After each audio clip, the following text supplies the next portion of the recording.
Chapter 18. Blood and Betrayal. Vala could feel her heart pounding in her throat as she walked towards the compound. The guard had been reinforced again, and there were at least 24 soldiers visible. Feeling like everyone around her could see through her disguise, she continued walking, dragging Talmer next to her. She was painfully aware of the eyes on her as she stepped towards the door. The 2 guards opened it for her. She barely got 2 steps before she saw Arian and a handful of Bloodborn heading toward her. A spike of fear shot through her, but she forced herself to be calm, praying that it was just a coincidence and he didn't know anything was up. She walked through the door, hoping that he was just happening to exit the compound at the same time they were entering, but he stepped into her path. "Well done, soldier," he commented, eyes darting over her group. "I'm impressed. Where are the others?" "They got away, sir," Vala said, trying to emulate the Bloodborn she heard. "We decided to grab these 3 and come back instead of risking losing them all." "And the 4th scout who was on patrol with you?" "Dead, sir. We left the body. We couldn't bring him if we were going to keep the prisoners from breaking free." He stepped closer, examining her. His eyes lingered a moment too long on hers, and again she feared they'd found out. "Do you know the similarity between an artist and an assassin, soldier?" "No, sir," Vala answered, confused. "Attention to detail. The ability to notice when even the tiniest thing is out of place. You, Wood Elf, hold out your hands," he ordered, barely taking his eyes off Vala. He reached out and locked Talmer's shackles, making sure the clasp was secure. He checked Varun and Beoden, fiddling with the clasps to ensure they stayed shut. "Careful, soldier," he warned, an edge creeping into his voice. "My father has no tolerance for sloppiness." "Sir, what would you like us to do with the prisoners?" Damien asked, apparently trying to get Arian's attention off of Vala's mistake. "Follow me." The Talran turned around, giving Vala one last glance before he started back through the compound. "These 3 are to be brought straight to Zarloth." The elites moved to flank the group as they led through the compound. As they passed through the main room, a few of the soldiers yelled taunts at the group. Thankfully, the people in question didn't do anything more than shoot looks at the hecklers. They were led up a flight of stairs, and Vala recognized that they were on the opposite side of the floor from the rooms she'd been observing the first time she broke into the compound. At the end of a short hall stood an elegant dark oak door. 2 elite soldiers stood outside, fully armored, their faces hidden by helmets.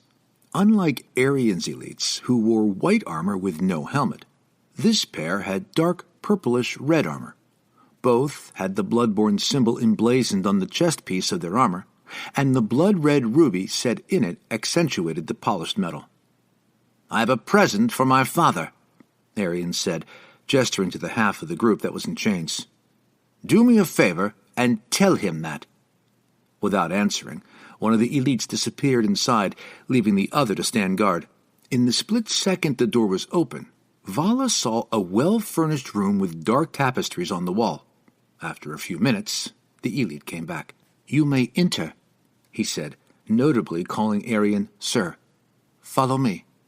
As Vala was led through the door, she got a clearer view of the room. It was an octagonal sitting area, furnished in rich, dark tones with wood panels on the walls and tapestries depicting different seasons.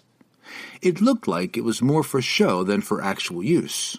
It didn't look like there was another door, but the elite pressed on one of the wooden panels and it slid back, revealing another hallway. Vala wondered if all the panels did that.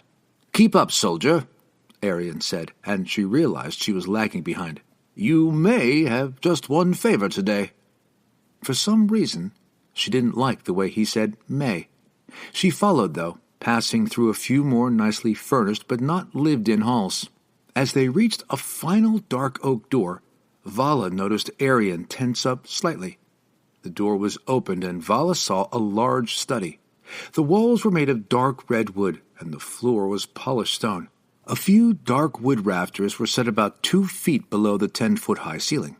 The room was lit by a few floating orbs of light suspended in midair. A dark wood desk was set against one wall, holding a few small stacks of paper, an ink pot with large quill pen, a few old-looking books, and some small multicolored crystals. Bookshelves around the room held more books, ranging from old but well-kept to nearly falling apart. Other trinkets and odds and ends were displayed on the bookshelves. A few more crystals, the skull of a small animal, a couple vials of some unknown substances, an oddly colored gem or two, the blackened claw of some huge creature, and a few other unusual items were scattered on the shelves. A wooden chair with velvet cushions sat before the desk. A small mirror hung on the wall directly across from the door, but instead of showing a reflection of the user, it acted like a window, showing different parts of the compound. Currently, it showed an image of the main room. Zarloth stood in the center of the room, eyes fixed on the mirror. He waved his hand in front of it, and the image shimmered out, turning to a black, slightly reflective surface. "So, you've finally caught the rats," he said, not yet turning to face them. "Seems like even the new scouts can outdo my son." Out of the corner of her eye, Vala saw Arian glare at his father's back. As the older Tauren turned to face them, the ruby in his circlet appeared to almost glow. "Elites, kill them," Zarloth ordered, and Vala watched as the ruby flared. The gems in the elite's necklaces flared too, and both turned on the group, blades drawn. "Wait!" Talmer called. "You don't want to do this!" Zarloth held up a hand, halting the elites. "And why would that be, Thalassar?" His honeyed voice was filled with contempt. "You're being controlled. Zarloth isn't who he says he is." Although most of her attention was on Zarloth, Vala noticed Arian flick 2 fingers up toward the ceiling and saw the wood elf hybrid vanish in a swirl of mist. "Is this true, father?" he asked, voice wary. "What's happening?" "See the circlet?" Talmer continued. "He's using that to control every soldier in this compound." "Liar! That's impossible," Arian said, but there was doubt in his voice. "Enough of this! Elites, kill them!" Zarloth ordered. "Arian, I gave you an order. Kill them now!" Vala felt for the key to unlock her friends, but it wasn't in her pouch anymore. Zarloth's elites, who had moved to flank their master, stalked towards the group. "Looking for this, Vala?" Arian held up the tiny silver key. "What? How?" she stammered, shocked. "Like I said, attention to detail. Is it true?" His expression was unreadable. "Are they being controlled?" "Yes. The necklaces. He's enchanted them to force whoever's wearing them to obey him. Now do yourself a favor and give me the key." "Arian!" Zarloth yelled. "If you ever want to see your sister again, you will do as I say." Still holding the key, Arian drew his sword. The black Damascus steel glittered as the blade moved. He glanced between Vala and his father, then leveled the blade at Vala. Vala ripped off her borrowed helmet and flung it at him. He spun the blade, cutting the helmet out of the air before it reached him, but it gave her a chance to snatch the key. For a second, she thought he would be able to strike her, but the key slipped out of his fingers and she ducked back unscathed. She heard the clash of metal strike metal and turned to see one of the elites bringing his blade down towards her friends. Varun had positioned the shackles he wore in a perfect spot to catch the blade and had succeeded in tangling up the elite's sword. Talmer was trying to stay out of the other's way, but he couldn't keep dodging for long. Damien and Caliph had their weapons drawn, but the spear and the bow were difficult to aim when their allies were so close to the enemy. Vala rushed to Baodin, grabbing for the shackles, and noticed that a thick piece of wire had been shoved into the unlocked clasp, holding it shut until the wire was removed. She was certain the clasp had been locked before they entered the compound. She ripped the wire out, opening the restraint much faster than if she would have used the key. She looked at Arian, who stood defensively, glancing at everyone in the room. Vala had no idea what his plan was, but she knew she had to free her friends before he decided who to attack. Baodin snatched his axe from Kalith, turning to face two more of Zarloth's elites who came rushing through the doors. Vala drop-kicked the elite harassing Talmor and grabbed for the Thalassar's restraints. Again, there was a wire holding them closed. She pulled it out and tossed Talmor his bow, quiver, and knife. Varun had his elite on the ground. Somehow, even though he was still restrained, he was controlling both the elite and the sword. Damien had tossed Varun's greatsword on the ground within reach and turned to attack Zarloth. The Tauren gestured in the air, and a jet-black sword materialized in his hand. Mira, who had been perched up in the rafters, jumped down to defend her master, and Vala turned her attention back to her immediate surroundings. She could hear Talmor, Kalith, and Baodin taking on the elites somewhere behind her and to her left as she pulled the wire out of Varun's shackles. The second he had a hand free, he flicked a dagger out of a hidden sheath in his wrist and drove it into the elite's neck. One down. Either Arian had missed the knife, or he'd allowed the Thrakai to keep it. Vala spun to focus on Arian, drawing her sword. Since her disguise was now useless, she ripped off her mask, sneering at him. He raised his sword, challenging her. Their blades locked, and although he was a reaper, she felt like she could hold her own against him, at least for the moment. The unfamiliar Bloodborn armor hindered her a bit, but she was fairly sure it would protect her, unlike the single pauldron he was wearing. He slashed for her head, then spun to go for her legs, and she tried to grab for his ponytail, but he was too quick. She retaliated with a strike towards his face, but he brought up his arm, letting the thick leather vambrace catch the blade. She jumped out of the way as he swung towards her and watched as he stepped back into a shadow next to one of the bookshelves. She went to grab him, but he wasn't there. Somehow, he'd disappeared in the split second she'd lost sight of him. As she turned back to her group, she realized they would soon be overwhelmed. Arian's elites were keeping out of the fray for the most part and only attacking when someone came too close. But more of Zarloth's men kept pouring through the doors. There were 5 of his elites in the room that were still standing, and she could just barely make out the sounds of footfalls as more rushed for the door. Thinking fast, Vala scrambled up on top of a bookshelf next to the door and, holding on to a rafter, kicked it over. She clung to the rafter with just her fingertips dangling above the floor as the bookshelf fell. It hit the floor with a crash, scattering books and knickknacks across the stone as it pushed the door closed and blocked it. She hoped that it would keep more soldiers from flooding the room, at least for a few minutes. She pulled herself up onto the beam, scanning the room for an opportunity. Baodin had somehow trapped a pair of elites in a corner. Varun had another pair stuck between him and a wall. Kalith had her back to a wall and was firing arrows at Zarloth. The Tauren, apparently a powerful mage, had woven a purple arcane sigil from thin air and was using it as a shield, deflecting the arrows. Damien, who'd been sent staggering back by Zarloth, was barely holding an elite at bay with his spear. Talmor was up against Mira and was struggling to fend her off with his knife. Vala sheathed her sword and pulled out both daggers, ready to throw them at anyone within range. As she scanned the room, she realized she wasn't alone in the rafters. A Bloodborn hybrid holding a bow perched about 6 feet from her, apparently not noticing her presence. She could tell he was the wood elf who she'd seen with Arian the night she was kidnapped. Arian was also up in the rafters, balancing on the beam directly above the bookshelf he'd hidden next to. She had no idea how he'd moved from the floor to the rafter without her seeing, but she didn't have time to wonder. He did notice her, and she was about to fling her dagger at him when she saw how the fight below her was going. Talmor was completely outmatched by the Chimera hybrid.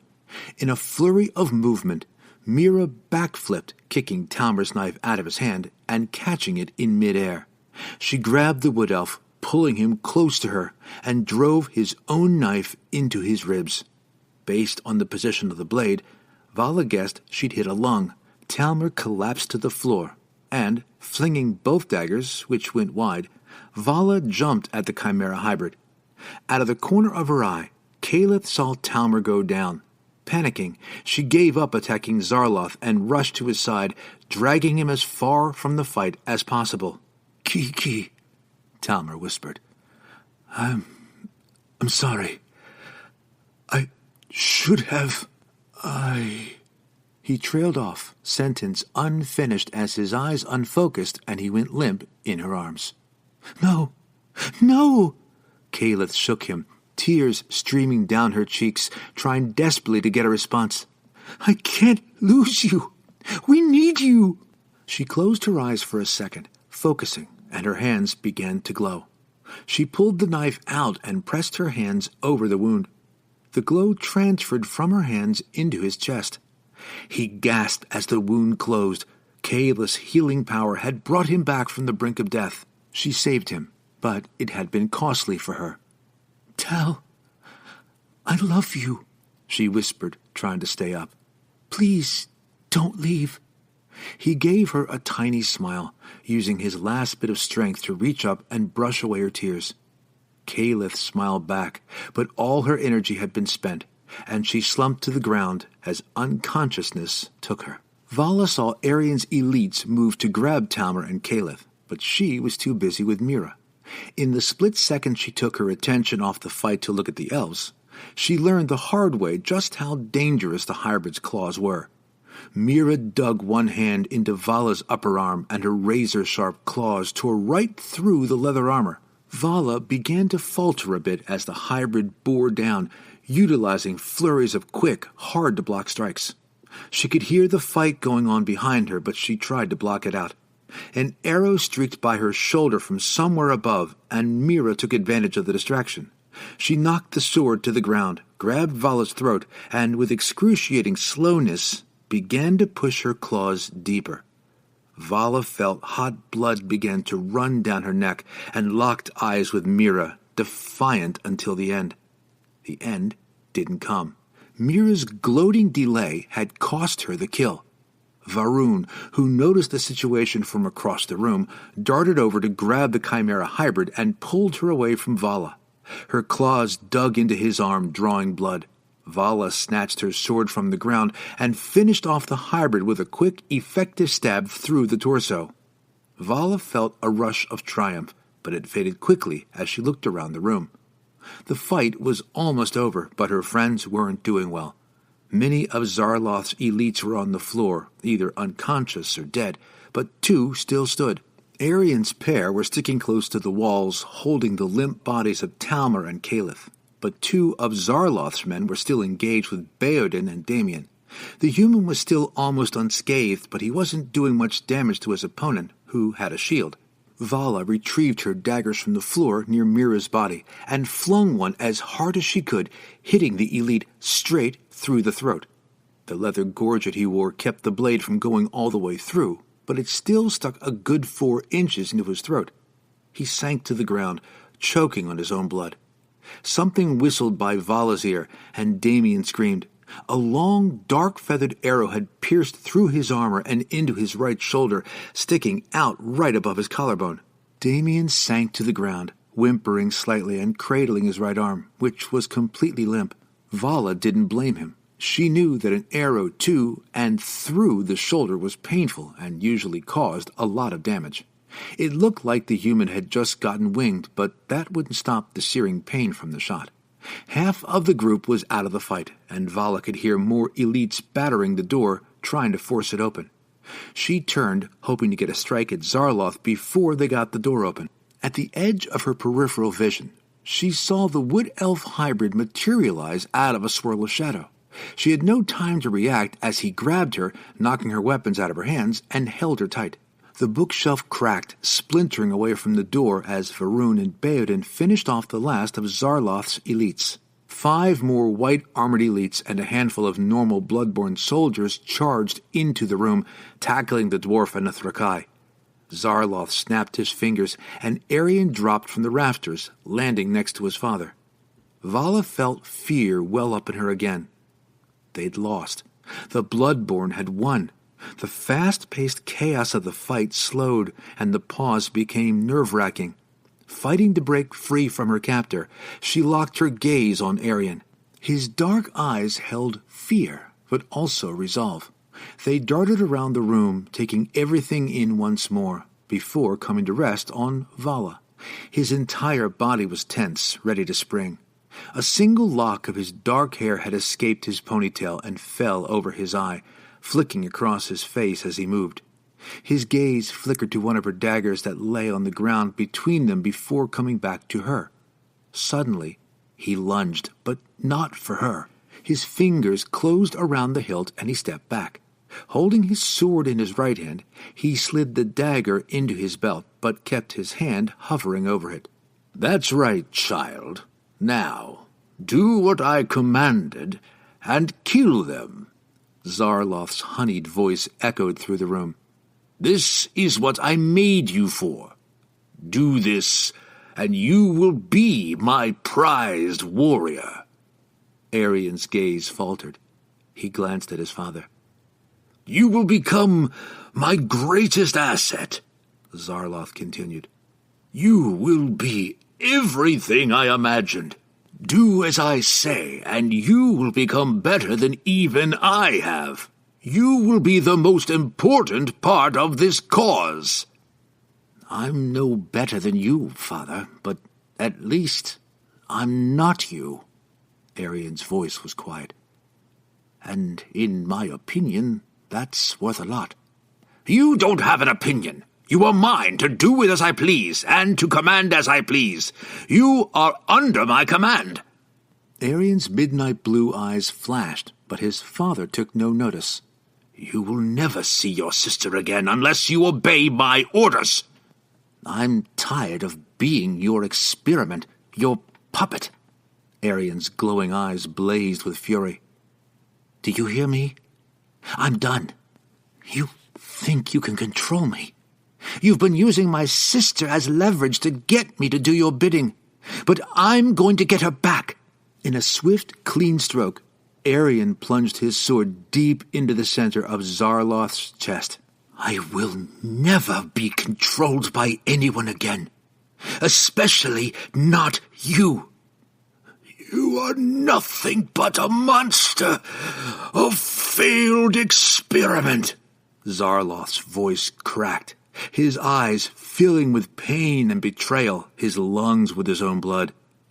"And you will never be anything more. You're never going to save anyone. Not your sister, not your friends, no one. The only thing you can do is kill." He sank to the floor as his dark blood stained his robes and ran down the sword that Arian had doomed with him. The circlet slipped off of his head, clattering to the floor. His eyes rolled up, his hand fell away from the wound, and his breathing became shallow and ragged. Soon it faded altogether, and with barely a sound, Zarloth was dead. "You're right. I am just a monster," Arian whispered. "Just like you, and the rest of your beasts." One of the elites flung a blade. It arced over Vala's shoulder, impaling Arian in the chest.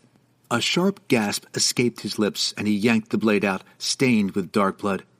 The blade clattered to the ground, the only sound except for Arian's rough, uneven breathing. A single tear rolled down his cheek as he pressed his hands over the wound in a futile attempt to slow the bleeding.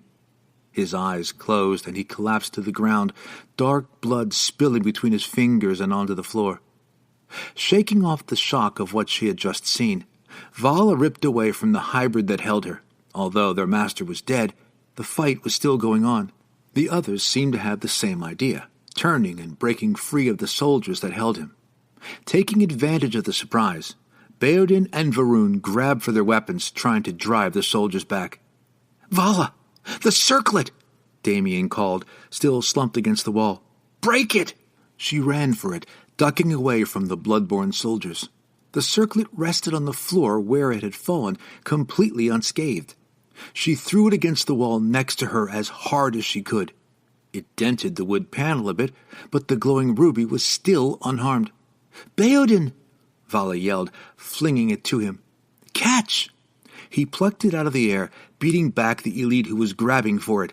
He slammed it onto the ground and struck it with the blunt part of his axe, cracking the ruby. "Hey, Scales!" he called. "Incoming!" Reacting out of instinct, Varun swung his blade, connecting with the circlet in midair. Through sheer luck, the blade struck the ruby and sent the circlet spiraling into another wall. As it fell to the ground, Vala could see the crack had spread and was beginning to glow bright white. Vaulting over the wood elf hybrid who attempted to grab her again, she ran for it, hoping to keep it away from the Bloodborn long enough to break it. She tried to make a break for the door, but one of Arian's elites, the one holding Caliph, dropped his prisoner and disappeared in a cloud of shadow. He reappeared behind her, giving chase. Even though most of the armor he wore was heavy steel, he was fast. He caught up to Vala before she was even halfway across the room. He looped an arm around her torso, reaching for the circlet as she held it out as far as her arm could reach. Right before his fingers touched it, it exploded. Phelan had watched, shocked, as Arian turned on his father. He had watched as the elites cut the traitor down. He had watched the Dark Elf, the one who Zarloth had said was responsible for the whole mess, snatch the circlet from the ground and try to destroy it. He tried to grab her as she flipped over his head, but she was small, agile and fast. But not as fast as the elites, it seemed. One of them caught her, trying to get the circlet. He saw the crack widening, then it shattered in a blast of pure energy. The shockwave had knocked everyone in the room to the floor. For a moment, Phelan forgot where he was. He pushed himself up, ears ringing as reality hit him. It all made sense now. None of this was okay. The Bloodborn weren't his family, as he'd thought. They'd been controlling him. No, they hadn't been controlling. The Bloodborn were being controlled. Zarloth had been the one controlling them all. He watched as the rest of the soldiers began to realize the same thing. Most of the elites pulled off their helmets, their faces showing shock, confusion, and regret. He glanced at the small band of fighters who had broken into the compound. Even if they hadn't intended to, they'd just stopped something far more powerful and dangerous than any of the people in the room could guess. Phelan got to his knees. His whole body was shaking. Reaching for the choker, he unclipped it. His hands were trembling so bad it took him a few tries to undo the clasp, but he got it. And in his hands lay the object that had taken control of him. The blood-red ruby had become dull and tarnished, and the heavy cold metal was lighter and warmer now. He dropped it on the floor, mind racing as he tried to figure out what to do.